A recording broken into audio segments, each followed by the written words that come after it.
Good day, nerds, and welcome to episode 76 of the Nerd Cantina Show. I'm your host, Ken, joined by my co-host, Steve. And today we're going to cover the week's news. We've got some recent stories with developer saying that PS5 is easier to work on than Xbox. A quick glimpse was given and a release date for the new Netflix show, Space Force. In tech news, we've got some new philanthropy by Jack Dorsey. President Trump is signing an order allowing us to go mine the moon.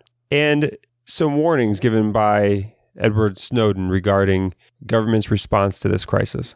All right, let's get started. Calling back all nerds. Nerds!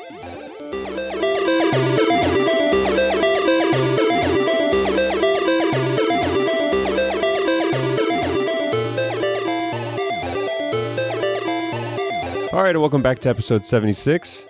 And another week of isolation down. And this week, we saw that first video on demand straight to streaming movie that skipped the theatrical release. And I know, Steve, you got it. Yeah, my kids love the Trolls movies, so I had to do it. It was pretty good. I mean, it wasn't as, the first movie was really unique in how they did everything, so you kind of walk in with expectations. The first Trolls movie, you walked in with like zero expectations. You had no clue what this was going to be, and it ended up being a really cute, really fun movie.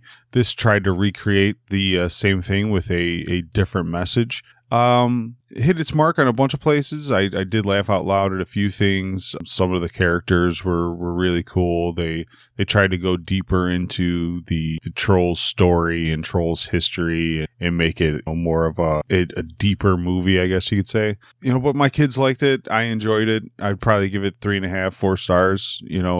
Had a good message of celebrating diversity, bucking at conformity. But, $20. I got to watch it twice. You get it for 48 hours. You know what I mean? So I told my kids, I was like, man, you want to watch this again?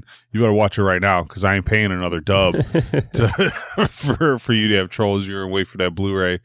So we ended up watching it twice over the weekend. And yeah, if you enjoy the first one and you are going quarantine crazy, you could check out the World Tour. It's worth it. Some decent songs because they spread the gamut of music, so there's some country, there's some rock, there's some funk, pop music like crazy. It's a good time. Yeah, I'm really hoping that they release their numbers on how many people they're not gonna paid the $20. Well, just because I think it's gonna be hard because it's on like every subscription. So like I watched it through Apple TV because it was just easier to pay for because it just charged my Apple account. Yeah, and you can watch it on Prime. Yeah, I didn't want to have to put in my credit card number or anything, so I just did it on Apple. That was my basic choice. But yeah, you could get it on Prime, you could get it on Vudu, all kinds of streaming services. So I don't know if they're going to be able, like, who shares these numbers, who doesn't, like how accurate of a release they're going to get from it. But it is one of those numbers that I'm really curious about because of Universal's shot across the bow of these the theaters. Yeah, and this is it's one of those movies that were projected to maybe make $100 million, $180 million or something like that as their overall theatrical run. So you got to think maybe they were hoping for near $100 million opening. I would say they were probably hoping for a $30 to $50 million opening. So that's probably more accurate. If they did like 30 to 50 this weekend, then that's bad news for the movie theaters. Yeah, especially for these minor titles that don't have the big mass appeal. I think it is. I'm still waiting to see more movies go this direction, but this one, like, it seems interesting to me. But my kids aren't. They're not $20 into this movie. I mean, this isn't. this isn't pulling my $20 out. Let's be real. You ain't $20 into any movie. No. There's very few. there's very few. I don't think you could name a movie that it's in your favorites list that you'd be like, yeah, I would have paid $20 for this. Yeah, no, I mean, I know. I see your dead stare off into outer space. You're like, yeah, I don't think I've ever seen a movie worth $20. Yeah, I mean, if like they put Black Widow on the video on straight to demand for $20, I'd probably buy it. I'd probably buy that because that's a movie that me and my wife would have gone and seen in the theater. We would have spent the $20 on it anyway, or more than that. I would pay to just watch that in the house. But it would have to be a movie that I go out in the theater and see. And I think that's about 2 movies a year for me. Yeah, it's rare. It's rare. The podcast has upped it. Yeah. It forced me to go see a couple movies this year that I wouldn't have otherwise. But yeah, I'm still shocked you haven't seen 1917. Yeah, I am too. You can buy that. You could buy that now. Like you could rent it for like $5. Yeah, I know. It's still. Parasite's free on Hulu, and I still haven't even taken the time to watch that. I just don't watch a lot of shows, and you finally convinced me to watch the first like 2.5 episodes of Tiger King. Boom. So this is what happens. Carol Baskins. This is fuck Carol Baskins. This is what happens though, right? You browbeat me into submission here to watch just reality trash, and now I'm not watching quality production like Parasite in 1917. Man, with quality my time. production is subjective. Like, tell me she didn't feed her husband to the tigers. So yeah, we just watched that episode. Tell me she didn't feed that motherfucker to the tigers. Yeah. For anybody who hasn't seen it, I think I'm the last one to the party at this point. If you ain't watched it by now, you ain't watching it. So fuck your spoilers. I think I'm the last one of the party anyway. It seems that way. It seems that I'm the only one who has no idea what's going on. And man, yeah, No, the same anti-Game of Thrones crowd is boycotting this. So there's still a whole subsection of people that are like, nope, it's popular. Fuck it.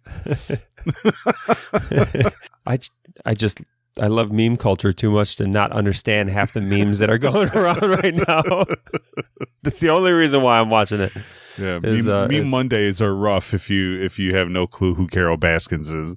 Yeah, and no, I mean it's good, and yeah, I can't imagine that she didn't kill this dude. It's such a glorified train wreck. It's so like you can't stop. It is ridiculous. I don't know. There were several different times where Natalie and I had to pause it and be like, are you serious? And even like the first like 15 minutes, Natalie knew nothing about this. She started playing it and she was like, is this like real? Like these are real people? Like this isn't, she's like, this isn't like a reenactment. I was like, no, these are the people. Like this is, this is life. Like, yeah, they didn't green screen that arm off. Like no. Tiger got that arm. Yeah, the whole time I was watching it, all I could think about, not just the people that worked at the tiger farm, but the people that went to the tiger farm and were like avid, like this is my 15th time. Like I just love petting tigers. Yeah, I have $350 a pop. The whole time, all I could think about was these people fucking vote. They vote. They register. They vote. They punch the ticket. Like that was the overall like thing I took away from it, is that I just fear for this country when you have an entire army of people willing to work at a tiger farm for free. Like that to me, Carol Baskins is a diabolical genius. She is a diabolical genius. No, she's an outright cult leader. Like that is wild. When they broke that stuff down. Yeah. I don't pay employees. They're all volunteered interns. Like what? Yeah. Like what? You lose an arm to a tiger, ain't no workman's comp. You an independent contractor, and you ain't even getting paid. What about your family, man? Think about the kids. And honestly, in my opinion, those that were working for free as volunteers for Carol Baskin are better than the ones that were working for $150 a week for Joe Exotic. Because at that point in time, at least on the Carol Baskin side, you feel like you're doing some level of charity. On the other side, you're just getting slapped in the face with underpayment. Like it's not even a thing of like philanthropy and you think you're saving the cats. It's like, no, this is your job and you get paid $150. And then you have the middle ground where you get a free boob job and get to be a harem of. Oh yeah, that dude's wild. Oh my God, this is real life, folks. This is real life. Like that is what blows my mind, is we could watch crazy ass Alex Garland written movies and TV shows about sci-fi and talk about how crazy that is. The craziest thing of all is a documentary. It's these documentaries. It's real fucking life. It's insane. It's insane. I'm so glad you started it. Yeah, we'll probably crush through it and finish it in the next day or two.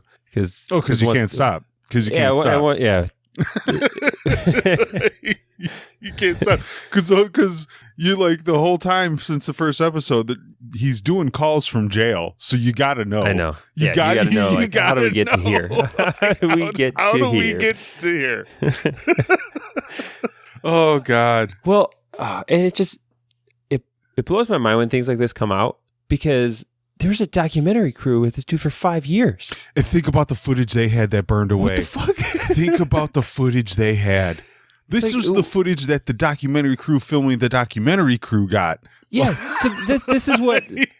Okay, this whole is fucking some thing's crazy weird. ass hillbilly inception that I can't even understand. You know, when it shows the guy making the phone call, Joe Exotic making the phone call from jail at the beginning of it, and then it does like the flashback of 5 years earlier, and I was like, hold the fuck on. Who's filming this dude 5 years earlier? Like, this is the making for 5 fucking years? That's the same thing I thought of, was like, who has the foresight to just walk into this tiger farm and be like, no, I'm going to camp out here for half a decade. Some shit's about to go down. Get the cameras. We're not leaving. It's one thing to like see to slow down your car and watch the train wreck after it's happened. This is another thing to just see the fucking thing, see the train on the tracks and be like, here we go. And just know 5 years down the road, this is falling off the fucking rails. This is, it's like every documentary, director just has that sense of like, oh, this is going to end bad. Someone get a camera. You mind if we hang out here for a while? And like you could see the pain on the other documentary, the reality show guy's face talking about it. Like he knew. Yeah. He's like, this fucking Netflix show is going to make fucking millions. I would have had it. Done this. I would have had it. I would have had it. I had all the film. I had it. I should be a fucking millionaire right now instead of talking to this asshole about my shit. All right, well, we've now become the worst. We are the worst. Sorry, guys. Sorry. It's a slow week, so you get some Tiger King. Yeah, it's a slow life right now. This is why everybody's talking about Tiger King. Talk about perfect timing, man. Oh, geez. Yeah. Netflix won on that. It's absurd. Like, I wonder if they had this scheduled to come out now, or if they just had it in the chamber and they're like, release the Tiger King. And you've got to think, like, Netflix normally doesn't give up their numbers. I think at some point they've got to give up their numbers on Tiger King. They have to just be like, they have to just say how many hours of life were lost to Tiger King. It's going to be in the billions. It's going to be staggering. And I mean, you got a reporter asking the president of the United States in a COVID briefing if he's going to pardon the Tiger King. Like, this is like, I want off this planet. Just get me off. Right. Just get me off. All right, for real this time. Moving on into more entertainment news. Video games. We got video games. Yeah, we got a video game thing. Here it comes. So we've got the Crytek developers saying that PS5 is easier to work on than the next generation Xbox coming up. Which is such a misleading title for a headline, because aren't they all? You assume that, like, okay, well, working on both systems being equal, the PS5 is easier for developers to work on, but that's not the case. They're both not equal. The Series X is more powerful than the PS5, has different components to make it more powerful. They have higher ambitions when it comes to resolution and what they can do with that machine. So it's like saying, an 88 Chevelle is easier to work on than a 2012 Ferrari. You know what I mean? Like, well, no shit, pal. No fucking shit. It's easier to work on the lesser of the two machines. They're still using some older tech and not trying to do groundbreaking things and this and that. Like, so for me, this article is almost kind of frustrating that, like, well, now PS5 is going to get all better exclusive games because what developer is going to want to work on the harder system? A developer that has ambitions to make their game look the fucking best. That's who. Like, yeah. And the 15 developers that Microsoft bought in order to have exclusive titles. So there is some truth to the fact that some of these developers might end up just going with PS5 over Xbox for the simple fact of they don't have to restructure the way they do business. and some developers won't have the ability to do so, especially when you look at like indie games and stuff like that. Like if you're going to take an indie game studio and tell them they have to now have a completely different way of integrating the games, and now they're going to have to do it separately. Maybe they do just go with PS5. Maybe some more indie games don't have the capacity to learn a new system in Xbox. But I'm okay with that. If you don't have ambitions of greatness, take your ass to PlayStation. That's fine.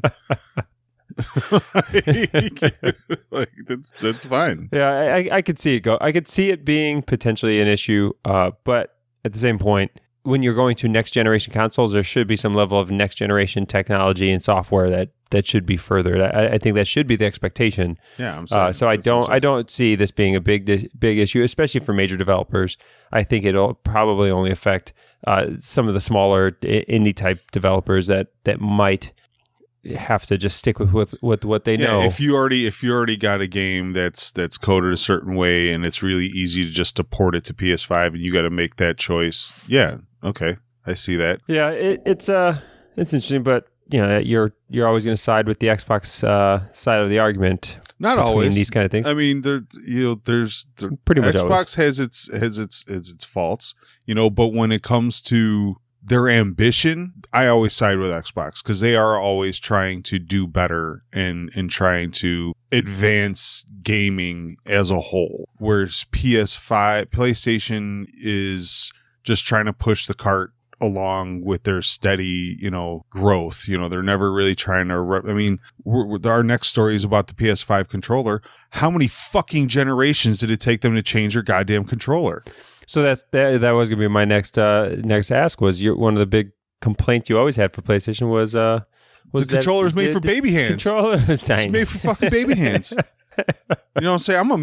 I'm a man. Give me a fucking man controller. And finally they did, but it took them 5 generations of gaming consoles and damn near 20 years to update their controller into a modern way. I mean, even I have like a wireless controller for my Nintendo Switch, and even the Switch controller is basically modeled after the Xbox controller. It was it's like they don't, is an Xbox fan, I can say flat out, PlayStation does have some really good exclusives. They have a handful more than Xbox does. They do care about a lot of those titles. Xbox has the better controller. If you're a PlayStation fan and you can't just at least admit that the Xbox controller, especially the Elite controller, is not built more to conform to an adult-sized hand and, be streamlined for actual gaming, then yeah, like, if you want to throw out my opinion, you could take yours in the fucking trash too. Yeah, I was actually never a big fan of PlayStation. The last PlayStation I played was PlayStation 2. I've not owned or even really played a PlayStation since then. But yeah, I think the new controller they're looking at, this, what are they calling it now? Not DualShock, but DualSense, that is supposed to have greater haptic feedback and some auditory things coming from the controller now. I did see a lot of PlayStation fans saying that if you were going to change it, why didn't they go with a trigger system? They're still going with like dual bumpers. Yeah, dual bumpers, yeah. Yeah, rather than bumper trigger combo, which again, like, why? Yeah, I don't know. I was playing some Nintendo 64 this weekend, and I'm still a big fan of that controller. I think I'd still take that one over a PlayStation controller. You got a trigger there, you got a joystick, you got everything you need. Worst controller in history is the GameCube, though. I have to say, I hate that thing. Yeah, worst controller. But I mean, I'm glad that they actually were just like, look, guys, we gotta let's fix it a bit, but still kind of act like we didn't want to. So we're gonna change it but keep it the same. Even from the comment sections of a lot of Facebook posts and shit, the PlayStation community seemed to be happy that they were, and even all the Xbox fans were just like good for you guys, like it's about time. like way to step up. All right, well, I think move, I guess, our last little we have one entertainment more talk. entertainment here, story. and it's one I'm looking forward to. And I think everyone should. Everyone should, because you get Netflix losing The Office at the end of this year. They officially lose it. They can't stream the Office after this year. It goes to Peacock. And what does Netflix do in response? They say, well, we'll just create our own Office workplace comedy, and it's the Space Force. So we got a release date for the Space Force being May 28th now, and I definitely want to see this show. Yeah, what are they paying this show? I don't know. Like, how do you get Steve Carrell back? And I think Steve Carrell probably to some degree misses being, the head of like a TV show. He's producing this show. He's created it. Like, I think this is him wanting to get back. But even like some of the other cast members, like, you get John Malkovich to join a TV show? Malkovich to join a TV show, a half-hour TV comedy straight to Netflix. Like the elevator pitch for this show must be phenomenal. Carrell's just going around now probably on Zoom calls with all these people. Like, look, guys, this is what it is. You really should get on this. And yeah, I do think though a lot of big name actors, big name movie actors are kind of looking to do a little bit of TV. TV isn't what it used to be. What I mean? It's definitely been that way for the last couple of years. You're definitely getting more legitimate actors that used to be movie actors just shunned the idea of going to television. It was a huge career downgrade back in the day. Yeah, but no, I definitely think it's not that way. But still, like, you still have to be surprised when you see like John Malkovich joining some workplace comedy and being a part of that. You see Lisa Kudrow in this show now. You get John Ralphio, Ben Schwartz, who apparently like from initial like shots is still just playing like John Ralphio, but he's just in a suit and tie. I don't know what his position is in this, but I think but he still looks the same. Any opportunity I have to do that to someone, I take it. Fuck social distancing. You give me an opening, I'm going right in your grill. The worst.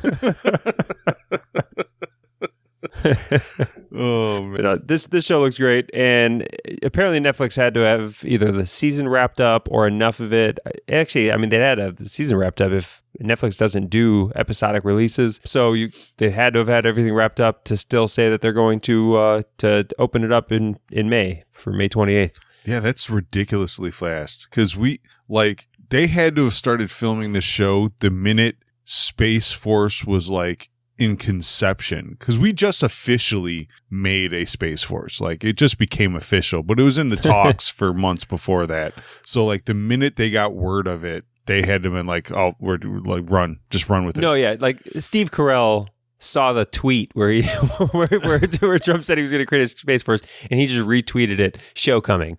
Like, I'm sure of it. Like, don't fact check me on that. But I'm sure he did it at some point, or he DM'd somebody else, a producer or whatever else, was like, hey, we're doing it again, because the co-creator of this was one of the creators that created the U.S. version of The Office, that brought The Office here. The only downside about that is like, are the uniforms accurate now? Because now we have official uniforms. Now we have official logos. Like, is season one's going to be the pilot season. Then season 2, they come with the actual uniforms and the actual logos. Because I want it accurate. I want it accurate. All they probably did was wear like a green screen patch during all the things, so they could just put in the real logo later. And they probably can't use the real logo.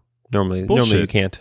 I thought you cannot. So if I make Top Gun, they don't have the real Air Force logos in Top Guns. So they'd have to get approved for it to use the logos, and then they're normally not allowed to use. So they most likely did. Yeah, I mean, I think we all know like the original Top Gun was outright Navy propaganda. Like, that was a recruiting for sure. Like, yeah, it 100% was. So, but my thought would be, how can you like trademark a logo made for a publicly funded organization? Like, my tax dollars fund the Marines. I own that logo. No, incorrect. That's my logic. Like, you're incorrect on that. Like, my tax dollars fund it. My tax dollars created it. I own you. Like, I own it. I mean, I would say Star Trek owns it. And Space Force is borrowing Star Trek's logo.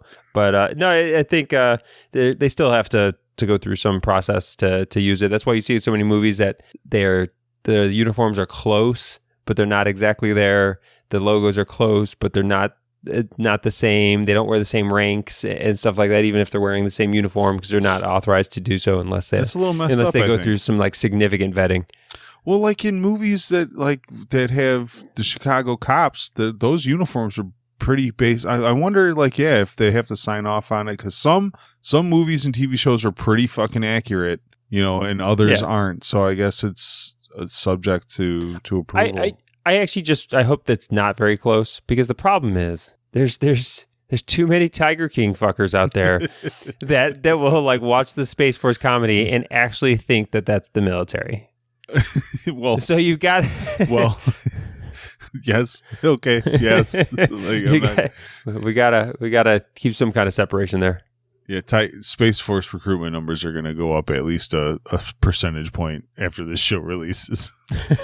Whether that's good or not, I don't know. Well, speaking of Trump tweets and space again, we can move into our one space story for the week, which is... Yeah, we got Donald Trump signing a bill or an order which is encouraging the mining of moon minerals and asteroids. What's the step process with this? We don't even have a moon base. Yeah, but you gotta legislate so that way when we get there, we could do whatever the hell we want. Like, we don't even have a moon base yet, but we're gonna set up a drilling factory. Like, you know what I mean? Like, we're gonna people got to be able to live on the moon before you could have a job on the moon, right?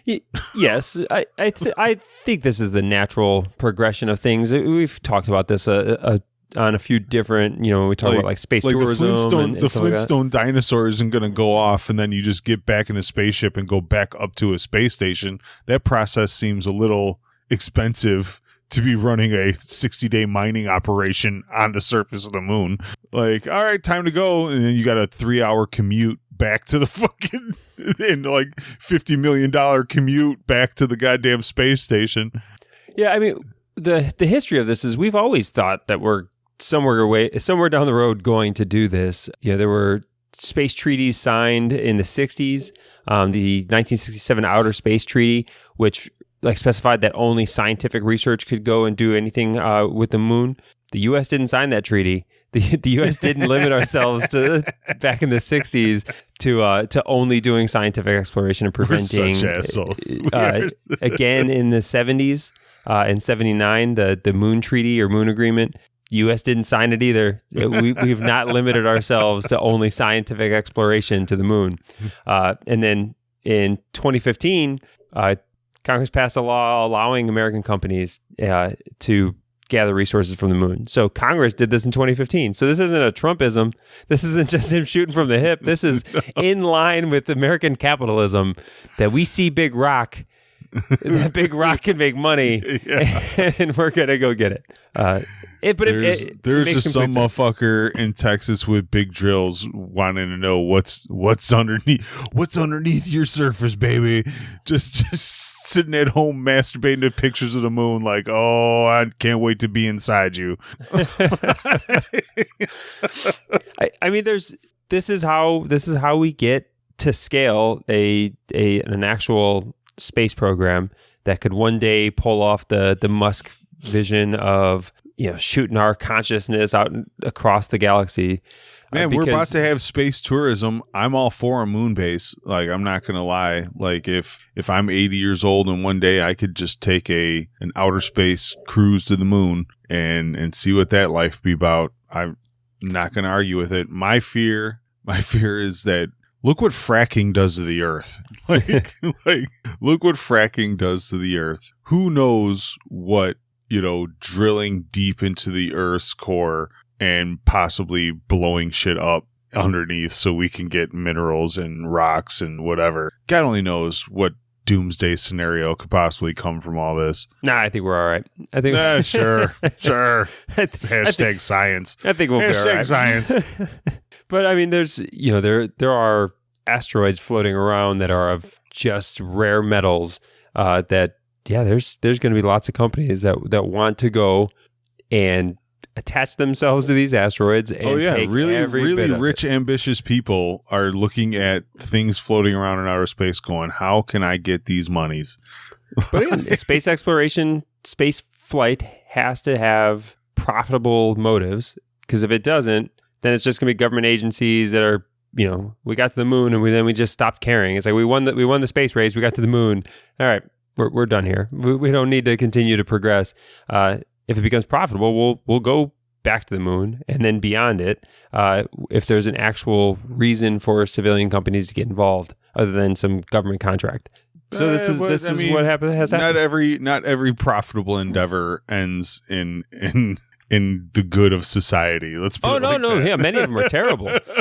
Which is, hopefully this one just ruins things like asteroids. I don't care. You can go destroy that rock. We'll see what happens. Yeah, well, it's not like things are dependent on the moon, right? It's only 75% of the Earth's surface is controlled by the moon.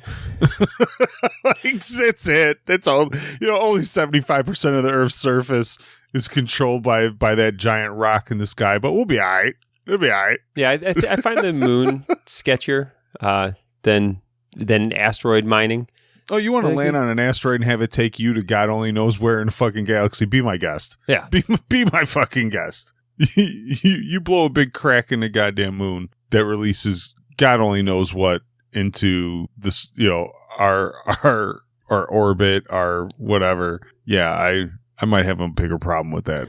Yeah, no, I think it's the natural progression of things. It kind of has to happen. And like I said, what I found interesting when I first saw that headline, I thought, this is just more shooting from the hip from good old president. He just says what he says, and then immediately sign something to make it legitimate. No, this is right in line with U.S. thought since the space race in the 60s. Like this is what we do. We have always kept it wide open for it just took corporations Trump to go have out the there. balls to be like, fuck it now is when we do it.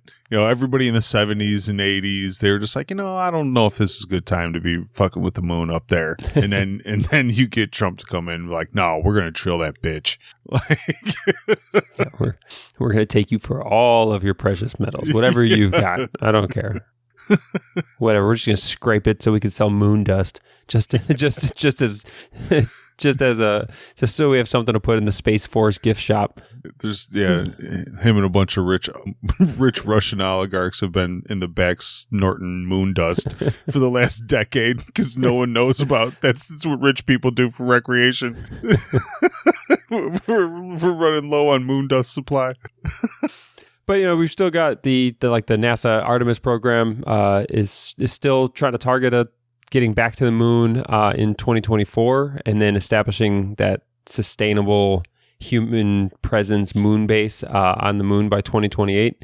So that's the government's program, is to have a sustainable base of operation there on the moon in the next 8 years. Yeah, I just I think by announcing we want to drill it, we're just jumping the gun. At least let people get up there and figure out if we can stay on the moon's surface for a 90-day rotation and have everything that we need to be functionable, to be scientific, and let's get there. Let's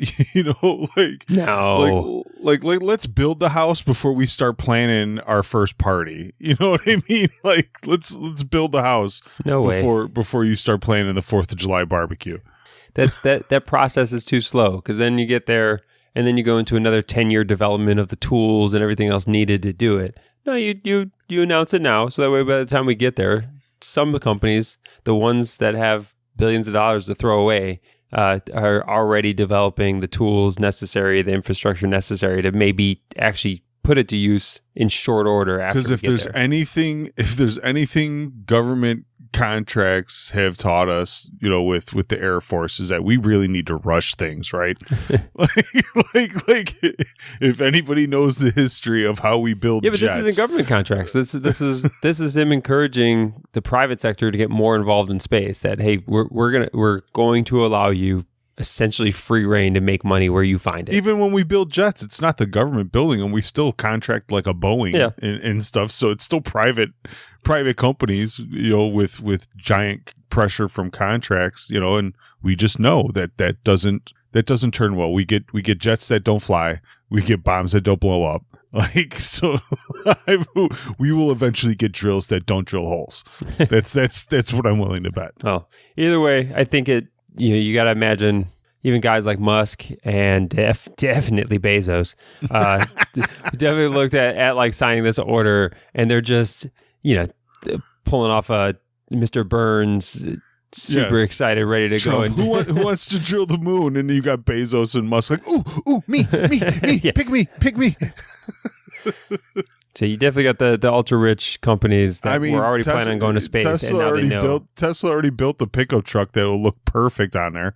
Yeah, and they've already built the Starship, which is supposed to be used as a base of operations, which is supposed to be a sustainable habitat, essentially, structure that lands on the moon and stays there. So they're in place. They're ready to do it. This just confirms what they were always hoping, which was to turn a profit from landing in space, other than just the ultra rich guys paying $250,000 for a 10-hour flight on Virgin Galactic. Yeah, meanwhile, we got a spaceship full of fucking Mexicans and Asian immigrants that are going to be up there being janitors and shit. Like, there are going to be exploited people in this, I promise you. There will be exploited people involved in this endeavor. Mark my words. Yeah, I mean, I'm certain this is how we do things. In the end, there's going to be the scientists that go. Yeah. And then the's going to be there's just going to be 5 Mexican dudes in the back that don't speak English on a rocket ship. Yeah, just,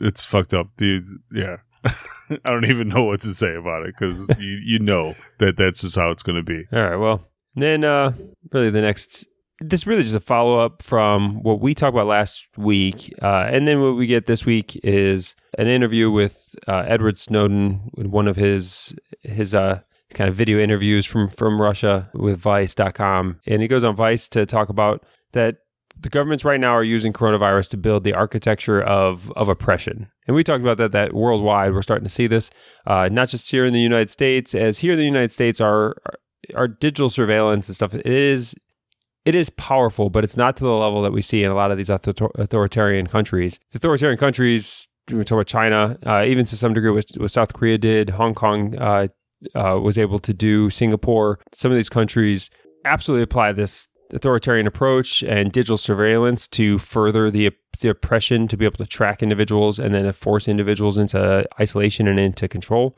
And Snowden's warning that this is the trend, right? This is a global issue that is giving global governments excuse for mass surveillance. Yeah, he just wants to sound his doomsday alarm, which he's very good at. And as we talked about it last week, is you're just going to see this more and more as the government continues to talk about extending the stay-at-home orders, as we keep going deeper and deeper into this kind of fear-mongering of the pandemic. There's going to be some really scary things that bubble out of this, and I am not looking forward to having these fights and discussions about freedom and government overreach and surveillance and the greater good. These are going to be hard arguments, because you're going to have a group of this country that really don't understand how easily freedom can die, and be okay with, well, if you got nothing to hide, if you're doing nothing wrong, you shouldn't really care about what the government does and this and that. And yeah, I don't subscribe to that mindset. I really don't. Yeah, I definitely think that the overreach, and I get more and more that way. I think, when Patriot Act and stuff happened following the the attacks on 9/11, I was 18, when it happened, and my understanding of what was going on was pretty low, and I never looked at it as like a civil rights issue. I just looked at it as like, okay, yeah, the government should use all the tools available to them in order to locate and prevent terrorists, right? Watch 24 and Jack Bauer, and you're just like, fuck yeah, get those terrorists. Dig in that cell phone stuff. Interrogate the fuck out. You get kind of enamored with that mindset. But then, now as you getting older, and it's kind of like, I still have nothing to hide. I still have no reason to conceal what I do from the government. But at the same point in time, I might someday, not because I plan on being a criminal, but because the government's interests may not always align with mine. Exactly. And I don't want to find myself when I'm 60, all of a sudden on Well, I always outside just look at it. I just always look at it as like the reverse marijuana effect. So how in our entire lifetimes marijuana was illegal. You have all kinds of people doing life in jail for a plant that everybody knew wasn't harming society, wasn't harming people, and you had a lot of people that said, well, I don't care what the government says. We're still going to cultivate this. We're still going to use this. And they're all in jail. And now 30, 40, 50 years later, it's completely legal in almost half the country. And you have people doing exactly what someone else was doing that is doing life in prison. So now imagine it just reversed, that you've been, if marijuana was always legal and you smoked marijuana and this and that, and then all of a sudden one day the government just says, nope, it's illegal. Anybody with a plant is arrested and we're going to come take your shit. I mean, they literally did that in World War II with hemp. So when World War II came, we had a shortage of textiles. So they gave temporary permits to farmers to grow hemp to create ropes for parachutes and other textiles that hemp is really can grow really fast, and it's really easy to make. So they looked at hemp as a way to alleviate the war effort. 4 years after those permits were issued, and you have farmers just churning out hemp for the government, feeling like they're doing their duty to help their country, the government revokes their permits but doesn't tell anybody. They just come and arrest every farmer and seize their fucking land. That is American history. That is something that happened. So now with this kind of same stuff, just imagine whatever you're doing in your normal life that you think is perfectly fine because it's perfectly legal now. It becomes part of your daily life. And then one day the government just says, nope, it's illegal, doesn't tell you, doesn't give you notice, and just comes in and throws you in the fucking gulag. You're going to be wishing that you didn't have those fucking thoughts, at that time. Yeah. And this is where nowadays, we have the technology to really know everything about everybody, to track everybody. You get a press release from Apple and Google this week that says that they're working together in the next couple of months to come up with what they're calling, COVID tracing, which is what South Korea really did a very good job at. Was, okay, somebody test positive for it, tracing back all of the steps that they had digitally and looking at through surveillance cameras, not surveillance cameras, but just their CCTV cameras and cell phone data to know, okay, here's the people they were in close proximity to. So what Apple and Google are trying to do is do COVID tracing. And I talked about how they're going to leverage and make some tweaks to Bluetooth. So GPS can say, hey, here in the ballpark, they got into these buildings. And then Bluetooth can say pretty accurately, they got within 5 feet of X amount of phones. This is like the comic book version of like Dr. Doom and Lex Luthor teaming up. It's like, I'm going to read the story, but nothing good's going to happen. Nothing good's going to come out of this. Yeah, and this is now the cell phone manufacturers, right? Just about all the cell phones, as far as the market share, are either Apple or Google. So all of our little pocket traceable devices, and all of us leave our Bluetooth on at all times pretty much. Most people have some kind of Bluetooth. And even if you turn the switch off, who's to say it's off? Yeah, that who's to say it's fucking off? And now you see that these companies are working towards making your Bluetooth always kind of just not connecting, but at least touching and tracking who it's touching, what other cell phones and things it's touching. So that way, somewhere down the road, if you test positive for COVID-19, GPS can say who went to the grocery store with you, and then Bluetooth can say, you were in the same aisle of the grocery store with this person. And that data sounds beneficial for tracking a disease like this. And it sounds scary. They're going to sell you on, this is how we're going to track COVID people. This is how we're going to track Amber Alerts. This is how we're going to track missing persons. So when your loved one goes missing, we can ping everybody that was in contact possibly with this person. They're going to sell it on the best case scenarios possible. And no one is going to talk about the worst case of privacy infringements and just overall, just surveillance state that this is going to create. Yeah, and I wasn't going to talk about it. So we had a member of the Facebook group post an article about like Clearview AI being used to support like the alt-right. And I didn't have a ton of time to dive into it, to really read multiple articles to find out what. But the one article that was shared did talk about how some of the people behind Clearview AI are using this, like, that goal was using Facebook images, whatever else, to locate people through just facial recognition that could be used through CCTVs and stuff later used by police organizations. And like some of the people in the background were talking about being able to use that as like a tool that, hey, we got a tool coming out in the next couple of years that we're going to be able to find every illegal in this country, every immigrant in this country. And when we go back to like our talks with like Cory Doctorow, imagine if the technology was around in the 40s. Man, the Germans would have been hunting the Jews very effectively back then. Fact, right? And that's what I'm saying when I'm bringing it up now, even though like I don't have a full grasp on what the ties are between the two, but it just shows that there are some people that look at these surveillance things for their own personal beliefs, right? In this instance, it's immigrants, right? Oh, we can go and find and locate very easily every illegal immigrant through some of these surveillance techniques, and give that all over to ICE or whoever. We talk about it, cops using it to find criminals, but then tomorrow's criminals may be today's perfectly law-abiding citizens, and that just a change in government mindset makes us criminals. And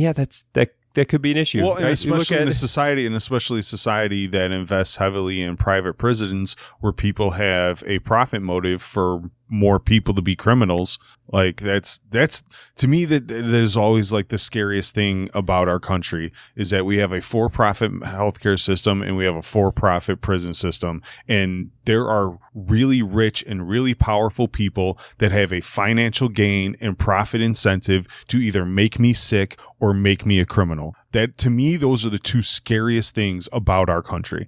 Yeah, it's definitely two areas that you would oftentimes consider, that's a part of public good, that's a part of public necessity, and not necessarily the case here, and not just here, but on fairly decent portions of the world. But yeah, it's definitely a concern. So on Vice, they've now got a show on Vice TV called Shelter in Place. You can catch most of it on like YouTube and things. So they're diving into this as a topic, this surveillance state, the kind of social outcomes that are coming from COVID, not necessarily the disease, but some of the changes that are happening to society as a result. And it's definitely something I'm going to dive into and watch this Vice TV program. Suggest anybody else who finds this somewhat interesting or somewhat scary, go ahead and dive into it as it comes out every Thursday. All right. Well, with that said, I think that's a week. That's a week in news. Not a lot going on in the entertainment world, as we still see. Hopefully, we start to resemble real life maybe in a month from now. Until then, we'll continue bringing you what is coming out on the tech front. And summer's coming. We're going to run out of shows soon, and it's going to get really dark in the streets. I'm just waiting. I mean, they did complete filming like The Boys, so that's still set to come out this summer. We still got a couple of shows that I'm looking forward to. I honestly think we haven't hit civil unrest yet because of the constant streaming of television that we've had. But with the summer breaks for all the network shows, I don't know if Amazon and Netflix got enough in the chamber to keep people in their house when the weather gets nice, man. I don't know. It's somebody right now, some TV studio right now is like thinking how long this is going to go, and they're trying to think of a show to do. Virtually, like we're going to see, like in 2021, there's going to be this big balloon of animated shows because it's just going to be a bunch of people at home. Where's my quarantine reality show? Where's my quarantine reality show? Like that's what I want to know. Yeah, it's all coming. There's definitely people trying to figure out, like, if this keeps going, how do we make money? All right. Well, that all said, let's get out of here for the end of episode 76 here. Thanks again for listening. Please join us over at and share any articles and things that you're interested in. As there's definitely some good conversation that takes place over there at the closed Facebook group. You can find us at thenerdcantina.com/community, which will redirect you there, or just look for the Nerd Cantina on Facebook. We'll be the one that pops up. And be sure to head to the website. Megan's got a bunch of good reviews up there that we just did interviews for in last week's Cantina Conversation. All the authors were really gracious to give us some of their time. They retweeted it, and she's even been quoted a few times from some of the editors. So I can honestly say she did a really good job. So if you're looking for some quarantine entertainment, there's a nice list of book reviews up there for you guys to check out and support the show. All right. Well, talk to you again next week, nerds. See ya.